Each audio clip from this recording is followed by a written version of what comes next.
प्रिय साधक साधिकाओं नमस्कार। कुंडलिनी जागृत में प्रतिक्रिया, बॉडी में कंपन होना ऑटोमेटिक, क्योंकि हर एक साधक की फ्रीक्वेंसी इस ब्रह्मांड के साथ में जब मंत्र जाप सुमरन ध्यान की अवस्था में एकमिक होती है, तब जीवन के अंदर उसका प्रभाव देखने को मिलता है। ब्रह्मांड की अलौकिक शक्ति आपके साथ में संपर्क करती है। नए साधकों को नहीं पता होता कौन से चक्र हैं, शरीर के अंदर कैसे इसका प्रभाव दिखाई देता है। जो जो उसकी फ्रीक्वेंसी प्रबल अवस्था में, ध्यान की गहरी अवस्था, सुमरन की एकमिकता, मंत्र जाप एक्टिवेट होते हैं, तब साधक के शरीर के अंदर कंपन या बिजली जैसे झटके लगना प्रारंभ हो जाते हैं। मैं रेकी ग्रैंड मास्टर विकास बिहानिया पिछले 30 वर्षों से लगातार इसी क्षेत्र में कार्यरत हूँ। जीवन के अंदर बहुत सारे अनुभव देखे। उन अनुभवों को अगर मैं व्याख्या करने लगूँ तो वीडियो बहुत बड़ी हो जाती है। फिर भी प्रयास करता हूँ, जिस टॉपिक पर मैं चर्चा कर रहा हूँ, हमारे शरीर में कंपन क्यों होते हैं, उसी का मैं विस्तृत विवरण आपको बताने का प्रयास करूँगा। आइए चलते हैं वीडियो की ओर।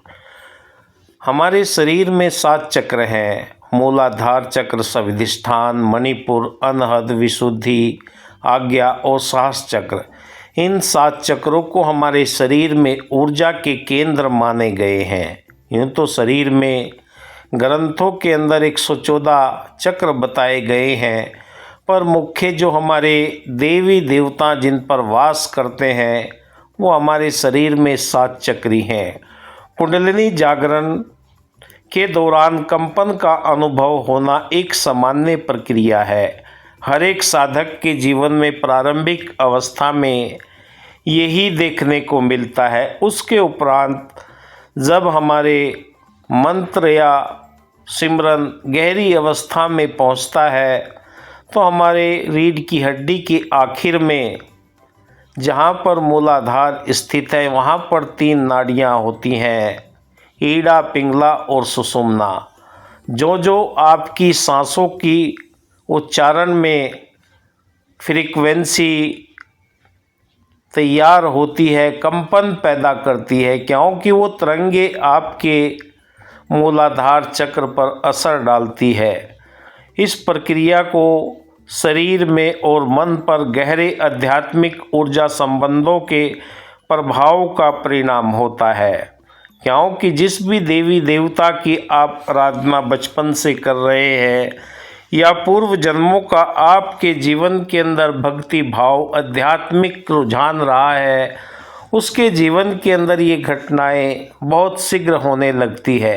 किसी को समय लगता है और बहुत से तो आंख बंद कर कर बैठते हैं, फिर भी कोई ध्यान की समाधि में, सुमरन में कोई आनंद नहीं आता। अगर आपको हर एक सीटिंग में आनंद आने लगा, आपके शरीर में वायवी एनर्जी उत्पन्न होने लगी, तो आप इस नशे को, क्योंकि ये भक्ति मार्ग के अंदर कहा कि जाम पे जाम पिए जा, सुबह अल्कोहल उतर जाएगी, हरि नाम की प्याली पी, तेरी जिंदगी संवर जाएगी।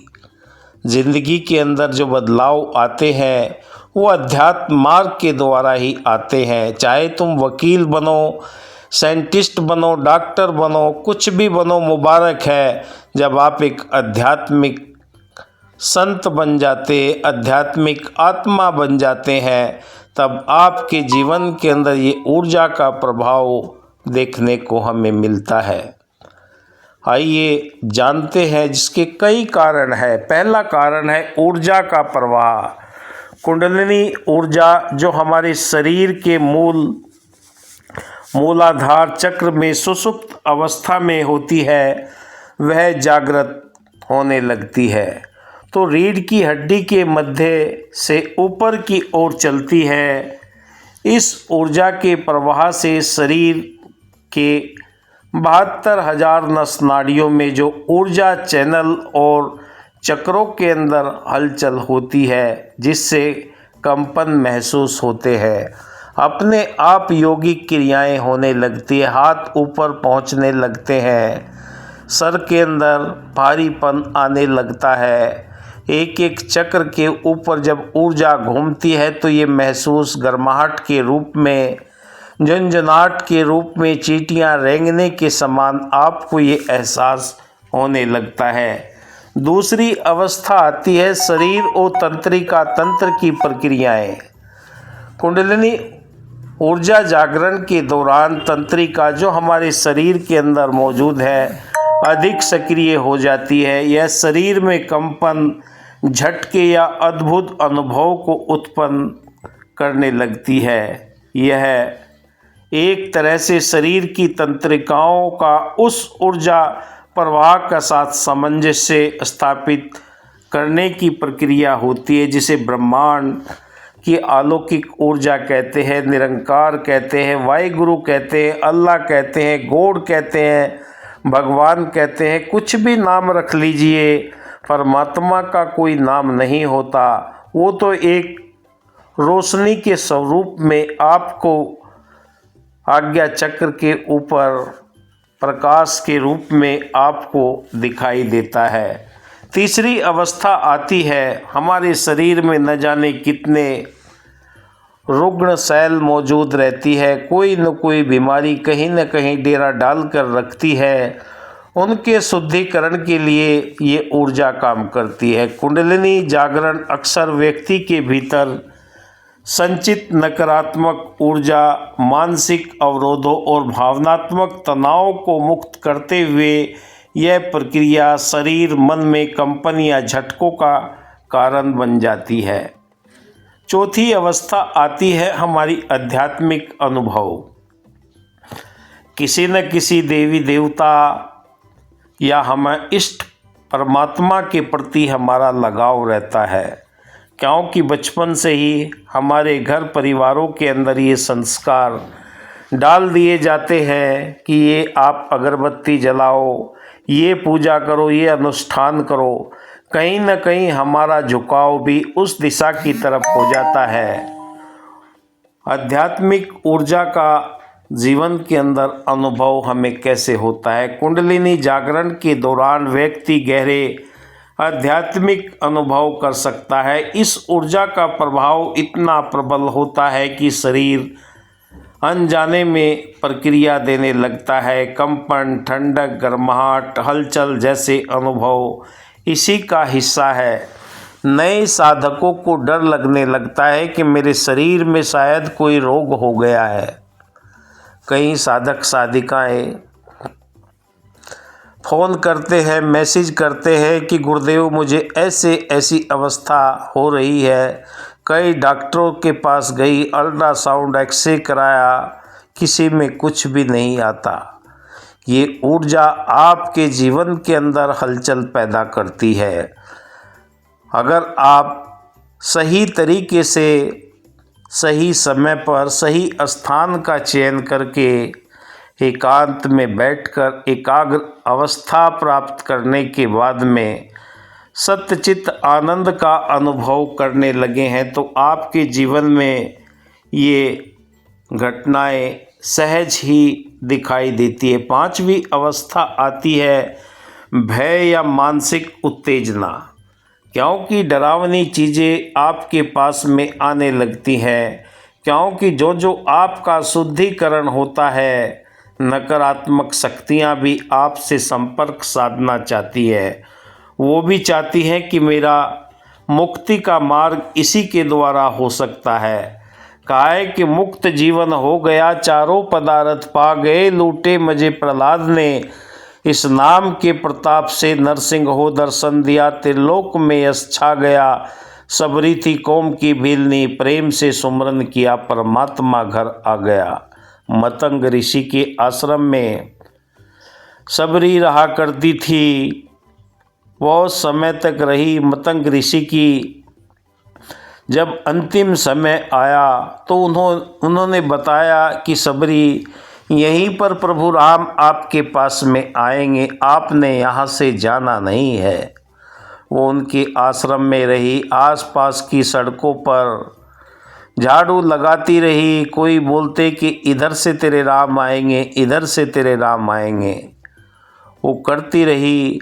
जब समय आया, कहा कि वक्त पे काफ़ी है कतरा, अब रहे जाम का, खेत सूखे में न बरसा तो किस काम का। समय रहते हुए भगवान श्री राम उनके आश्रम में गए, पता करते हुए कहाँ पर सबरी रहती है। नवदा भक्ति का उन्हें ज्ञान कराया। ऐसे ही हमारे जीवन के अंदर ये आध्यात्मिक ऊर्जा कंपनों के रूप में हमें ये एहसास कराती है। कुंडलिनी ऊर्जा जागरण के दौरान कई बार व्यक्ति को इसके प्रभाव का ठीक से ज्ञान नहीं होता। यदि व्यक्ति मानसिक रूप से तैयार नहीं है तो वह इस प्रक्रिया को आश्चर्य, भय या उत्तेजना के साथ अनुभव कर सकता है, जिससे शरीर में हलचल, कंपन होने लगती है। अब नए साधकों के लिए समाधान भी ज़रूरी है, क्योंकि अगर आपके पास में इस ऊर्जा को बैलेंस करने की विधि नहीं है तो आप परेशानी में पड़ सकते हैं। किसी को भय लगने लगता है, कोई डरने लगता है, कोई अस्त होने लगता है, कोई मस्त होने लगता है, किसी को खोया सा लगता है, किसी को पाया सा लगता है। हमारे शरीर के अंदर जितने भी तंत्रिकाएं, तंत्र हैं, सब जगह ये ऊर्जा अपना एहसास कराती है। जो भी आप भोजन करते हैं उसके अनुरूप भी आपके जीवन के अंदर खान पान के अनुसार भी आपको हर पल का एहसास होने लगता है। तो समाधान क्या है और संतुलन कैसे करें, आइए जानते हैं। योग और प्राणायाम कुंडलिनी ऊर्जा को संतुलित करने के लिए नियमित रूप से योग और प्राणायाम करना ज़रूरी है। जब आप भ्रामरी, कपालभाति, अनुलोम विलोम ये योगासन करते हैं तो आपकी ऊर्जा संतुलित होने लगती है। और गुरु का मार्गदर्शन तो बहुत ज़रूरी है, क्योंकि आपके जीवन में जो अचानक घटनाएं होंगी, गुरु या शिक्षक आपको वो पहले ही अवगत करा देगा। कई साधक साधिकाएं जो मेरे साथ में संपर्क में हैं उन्हें हम पहले ही बता देते हैं। कई लोग शक्तिपात भी कराते हैं, उससे भी ऊर्जा बहुत तीव्र गति से शरीर में गतिशील हो जाती है और उनकी ऊर्जा शरीर में बैलेंस होने लगती है। तब उन्हें वो डरावनी चीज़ें परेशान नहीं करती। उसके उपरांत आता है ध्यान, मनन, मानसिक स्थिरता, शांति के लिए ध्यान करें। जब भी आप किसी पदार्थ को लेकर ध्यान करते हैं तो आपका ध्यान उस पदार्थ के अंदर खचित हो जाता है। उस पदार्थ के लिए अगर कामना रहित आप ध्यान करते हैं तो आपके जीवन के अंदर ये सुखद होता है। कुछ कामना रख कर कि मेरा ये काम हो जाए, मेरा वो काम हो जाए, तो उससे आपके जीवन के अंदर परेशानियां, मानसिक दबाव आने लगता है। निर्लेप भाव से आप प्रभु के ध्यान में जब बैठते हैं, हे प्रभु ये आपका दिया हुआ शरीर है, आप ही मेरा मार्गदर्शन कर रहे हैं, तो आपकी अंतर चेतना आपको स्वयं मार्गदर्शन करना शुरू कर देती है। कहीं मन भटकन में नहीं आएगा।